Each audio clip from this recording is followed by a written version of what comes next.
नमस्कार, तुमचं स्वागत आहे Pathare Patil English medium school या यूट्यूब चॅनलवर। सर्वांना व्हिडिओ आवडला तर व्हिडिओला शेअर करा आणि कमेंटमध्ये आपले मत कळवा। धन्यवाद। चलिए शुरू करते हैं। शुभ सकाळ सर्वांना। आम्ही 7वीचे विद्यार्थी आहोत। आज आम्ही मुक्या प्राण्यांची कैफियत मांडणार आहोत। कैफियत म्हणजे त्यांची तक्रार तुम्हाला सांगणार आहोत। माणूस वनामध्ये गायला चरायला घेऊन गेला होता। गाय चरत असताना एक चिमणी उडत उडत तिच्या जवळ येते।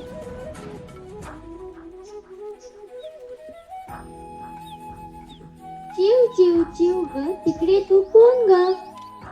अगं मी कपिला मावशी। का ग चिव तू उदास दिसशील? काय सांगू गाई गाई, छाती धडधडते पहा बाई। काय करू सुचतच नाही, भीती फार वाटते बाई।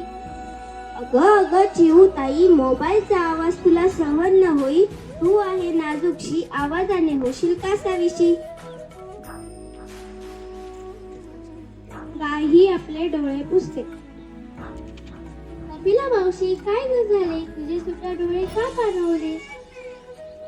काय सांगू चिव ताई, प्लास्टिकचा बघ ढीग किती। घासाबरोबर प्लास्टिकही जाते, माझे तर पोट शिवळ तुटते। काय करावे सुचतच नाही, मानव शहाणा होतच नाही। चल ग जाऊ तलावावर, पाणी पिऊ घोटभर। दोघेही तलावाच्या काठावर जातात।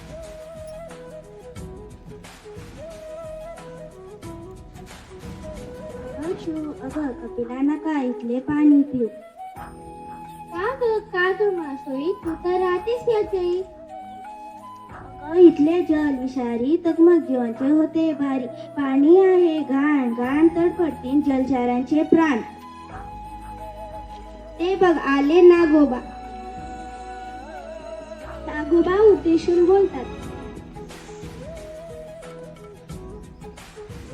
अहो नागोबा, आज का झाले नागोबा? नाही वारू नाही शेती, मला पकडून लाया देती। नको नको ती अंधश्रद्धा, मानवा डोळे जरा उघड आता। माणसाला उद्देशून बोलतात। का मुक्या प्राण्यांना देता त्रास, का जंगलाचा खरता रास? वाघवा मग घालतात झडप, तुम्हालाच कळतात पोटात गडप।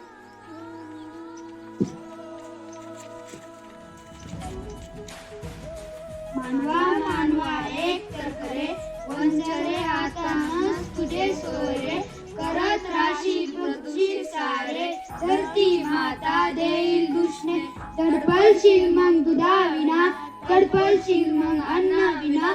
तेव्हाच होईल आमचे स्मरण, जागृत होऊन राखशील पर्यावरण पर्यावरण पर्यावरण। माणूस खाली मान घालतो। नका नका असे बोलू, आम्ही आमचे वर्तन बदलू।